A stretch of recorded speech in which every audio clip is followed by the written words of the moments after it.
कौन सी कार होती है अच्छी, नेचुरली एस्पिरेटेड या फिर टर्बोचार्ज? कौन सी ज़्यादा होती है रिलायबल? आपके जेब पे कौन सी पड़ेगी ज़्यादा भारी और कौन सी आपको देगी सुकून? तो नमस्कार दोस्तों, मेरा नाम है नमन। मोटोबेयर में आपका स्वागत है। इस वीडियो में हम जानेंगे कि अगर आप एक कार बाइंग का डिसीज़न ले रहे हैं तो आपको कौन सी गाड़ी सूट करेगी एज़ पर योर रिक्वायरमेंट। तो आपको टर्बोचार्ज लेनी चाहिए या फिर नेचुरली एस्पिरेटेड लेना चाहिए, क्योंकि आजकल आप भी जानते हो ज़माना चल रहा है टर्बोचार्ज का। तो इसी पे हम डिस्कस करेंगे और जानेंगे बिल्कुल देसी भाषा में कि कौन सी ज़्यादा अच्छी है, आपको कौन सी ज़्यादा सूट करेगी। तो चलिए शुरू करते हैं। वीडियो अंत तक देखिएगा तो आपको अच्छे से समझ में आएगा। तो बिना किसी टेक्निकल गड्ढे में कूदे हुए मैं बहुत ही सिंपल वे में आपको बताता हूँ कि एक नेचुरली एस्पिरेटेड इंजन क्या होता है। तो जैसे आपने सुना होगा कि 4 cylinder engine, 3 cylinder engine, 6 cylinder engine. तो इंजन के जो सिलेंडर्स होते हैं उसमें होता क्या है कि एयर और फ्यूल का मिक्सचर बर्न होता है, जिससे कह सकते हो आप एनर्जी मिलती है ना इंजन को। और अगर ये एयर जो आ रही है इंजन के अंदर वो नेचुरली आ रही है विदाउट एनी आर्टिफिशियली इंडक्शन, तो उस इंजन को हम कहते हैं नेचुरली एस्पिरेटेड। इसमें कोई भी आर्टिफिशियली इंडक्शन नहीं होता एयर का, बहुत ही नॉर्मली और नेचुरली आती है और फ्यूल के साथ बर्न होती है और वहाँ पर पावर प्रोड्यूस करता है इंजन। बट जो टर्बोचार्ज इंजन होते हैं उनमें क्या होता है कि जो एग्जॉस्ट जैसे नेचुरली एस्पिरेटेड इंजन हुआ उससे एग्जॉस्ट फ्यूल बर्न हुआ, मतलब एयर आई, फ्यूल बर्न हुआ, और जो एग्जॉस्ट एयर निकलती हैं उन्हीं एयर का दोबारा यूज़ करती है एक टरबाइन जो कनेक्ट होती है ऑब्वियसली इंजन से, और वो जो एयर निकल रही होती है प्रेशर से उसको कंप्रेस करके दोबारा री इंडेक्ट करती है दोबारा सिलेंडर में कंप्रेस करके। तो होता क्या है, टरबाइन एक लगी होती है वो दोबारा से री इंडेक्ट कर देती है।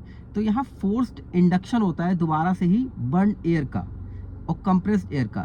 तो इस तरह से यहाँ पर ना टर्बोचार्ज इंजन एक काम करता है। अब दोनों में देख लीजिए फ़र्क क्या है। नेचुरली एस्पिरेटेड में जो एयर आई बर्न हुई फ्यूल के साथ, वो अपना काम करी, बर्न होकर एनर्जी प्रोड्यूस किया उसने और वो एग्जॉस्ट से बाहर चली गई। बट नेचुरली एस्पिरेटेड में वो बाहर जो जा रही है उसी में से एयर दोबारा री इंडक्ट की जाती है। तो इससे एफिशिएंसी बढ़ जाती है, क्योंकि वही फोर्स दोबारा यूज़ हो रही है, वही एनर्जी, वही एयर दोबारा यूज़ हो रही है। तो जो इंजन की एफिशिएंसी है वो थोड़ी बहुत ज़्यादा होगी compare to naturally aspirated in most of the cases. तो ये कुछ मैंने आपको सिंपलेस्ट वे में समझाने की कोशिश की है कि डिफरेंस वर्किंग में कैसे होता है। अब देखिए है क्या, टर्बोचार्जर काफ़ी हाई आरपीएम पे घूमता है, वियर एंड टियर ज़्यादा होता है कंपेयर टू नेचुरली एस्पिरेटेड, तो थोड़ा सा कम रिलायबल होगा हर केस में नेचुरली एस्पिरेटेड से। ऑल्दो आजकल की टेक्नोलॉजी काफ़ी मतलब कह सकते हो एडवांस हो गई है। ऐसा नहीं है कि टर्बोचार्जर हमेशा ख़राब होते हैं या फिर टर्बोचार्जर इंजन ख़राब होते हैं। बट हाँ, अगर 10 साल का मैं एक टाइम फ्रेम ले लूँ ऑन एवरेज, तो 10 साल में जो रिलायबिलिटी आपको नेचुरली एस्पिरेटेड में मिलेगी वो आपको टर्बोचार्ज में शायद ना मिल पाए। इसीलिए जो कंपनीज हैं आजकल आप देखोगे वो टर्बोचार्ज इंजन पे compare to naturally aspirated warranty कई कंपनी कम भी देती हैं, और अगर बराबर भी दे रही हैं तो आपको लॉन्ग टर्म में थोड़े बहुत इशू आएंगे। और हाँ, अगर टर्बोचार्जर एक बार ख़राब हो गया तो काफ़ी मोटा खर्चा आता है, मतलब आप मान के चलो 50-60 हज़ार रुपये आपके लग ही जाने हैं। Even depending upon the engine type वो और ज़्यादा या कम भी हो सकते हैं। तो ये चीज़ें थोड़ी हमको देखनी चाहिए। प्लस अब आपकी रिक्वायरमेंट पे मैं बात करूं कि अगर आपका यूज़ ऐसा है कि आप सिटी में मोस्टली चलते हो, कभी कदार हाईवे पे जा रहे हो, तो एक डिसेंट साइज़ का इंजन अगर 1200-1500 सीसी का है तो आपका सिटी के लिए इवन परफेक्ट है वो। मतलब आपको कोई रिक्वायरमेंट नहीं है टर्बोचार्ज की, अगर आपको पॉइंट ए से पॉइंट बी तक जाना है। बट अगर आपको ज़्यादा हाईवे पे जाना है और आपकी लॉन्ग डिस्टेंस रनिंग होती है, ज़्यादा आपको ऐसे टेरेन में चलना है जहाँ आपको लॉन्ग स्ट्रेच पे ड्राइव करना है, तो आप डेफिनेटली टर्बोचार्जर के लिए जाइए। क्योंकि जैसे मैंने बताया है, ऐसा नहीं है कि टर्बोचार्जर बहुत ही अनरिलायबल है। थोड़े बहुत इश्यूज हो सकते हैं क्योंकि उसकी मैकेनिकल पार्ट है, कुछ भी ख़राब हो सकता है, but most of the cases में इट विल बी फाइन। तो turbocharger engine although unreliable term use नहीं करना चाहिए, बट हाँ लेस रिलायबल है compare to naturally aspirated. But आपका काम अगर ऐसा है कि भाई आपको ड्राइव काफ़ी लंबी करनी है, रोज़ का रोज़ आप जा रहे हो 50-100 किलोमीटर, तो ऑब्वियसली नेचुरली एस्पिरेटेड इंजन के कंपेरिजन में ज़्यादा कंफर्ट देगा आपको, ज़्यादा एफिशिएंसी देगा। ऐसा नहीं है नेचुरली एस्पिरेटेड लेके नहीं जा सकते, लोग जाते हैं, नैनो लेके चले जाते हैं लद्दाख में, वो बात नहीं है, बट हाँ वो एक जो ईज़ होती है ना उसकी बात हो रही है।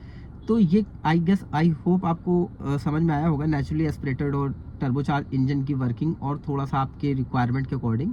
तो सिंपल सी बात है, अगर आपको ज़्यादा यूज़ है कार का, बहुत ज़्यादा आप लंबे लंबे रूट्स पे जाते हो, टर्बोचार्जर लो। और ऐसे केसेस में मोस्टली मैंने देखा है डीजल इंजन लोग प्रेफर करते हैं, तो वहाँ नेचुरली एस्पिरेटेड अगर कम पावर का है तो आपको थोड़ी पावर की कमी फील होगी कार में। और अगर आपका, हाँ एक फैक्टर मैं बताना चाहता हूँ, सिंस अगर आपका जो टर्बो चार्जर है वो मान लीजिए 1 लीटर का है और नेचुरली एस्पिरेटेड 1.5 लीटर का इंजन है, तो दोनों की पावर सेम होगी। ये नहीं समझना चाहिए हमें कि हाँ अगर 1 लीटर टर्बो चार्ज है तो वो 1 लीटर नॉर्मल इंजन के इक्वल होगा। टर्बो चार्जर की वजह से ना वो नॉर्मल इंजन अगर छोटे साइज़ का भी है, उसमें टर्बो चार्जर लगा है, तो उसकी पावर काफ़ी बढ़ जाती है। तो 1 लीटर टर्बो चार्ज इंजन अगर है तो वो आइडली 1.5 लीटर के आसपास की नेचुरली एस्पिरेटेड के बराबर ही होगा। तो अगर आपका नेचुरली एस्पिरेटेड है, जैसे अभी होंडा एलिवेट में आ रहा है, क्रेटा में आ रहा है 1.5 लीटर 1500 सीसी का, तो इनफ है। अगर आपका इंजन साइज़ बड़ा है तो आप नेचुरली एस्पिरेटेड ले रहे हो तो कोई इशू नहीं है। बट अगर जैसे आजकल आप देख रहे होगे रेनॉल्ट की गाड़ियाँ हो गई, निसान की हो गई, मैग्नाइट हो गया, और दूसरी जो गाड़ियाँ आती हैं, इन सब में ना 1 लीटर का नेचुरली एस्पिरेटेड इंजन आ रहा है। 800 सीसी का भी पहले आता था, क्विड में आता था। तो वो ना बहुत ही कम पावर के होते हैं। आप उनको चलाओगे सिटी के एक पॉइंट से पॉइंट तक तो ठीक है, बट थोड़ा भी अगर आपने उसको पुल करने की कोशिश की तो दम तोड़ देते हैं, मतलब उतना पावर नहीं मिलता आपको। बट हाँ 1.5 लीटर 2 लीटर तक के अगर इंजन है आपके नेचुरल एस्पिरेटेड, तो नो डाउट बहुत अच्छा परफॉर्म करेंगे। तो ये मैंने कुछ आपको थोड़ा समझाने की कोशिश की है कि कैसा इंजन होता है नेचुरली एस्पिरेटेड, कौन सा आपको लेना चाहिए, टर्बो चार्ज या फिर नेचुरली एस्पिरेटेड। आई होप आपको समझ में आया होगा, और ऐसे ही इन्फॉर्मेटिव वीडियोस मैं और मेरी टीम आपके लिए लाते रहेंगे। तो please do subscribe our channel, और आपकी ही सब्सक्रिप्शन और लाइक से हमें हिम्मत मिलती है, हौसला मिलता है कि हम ऐसे वीडियोस आपके लिए बनाएं।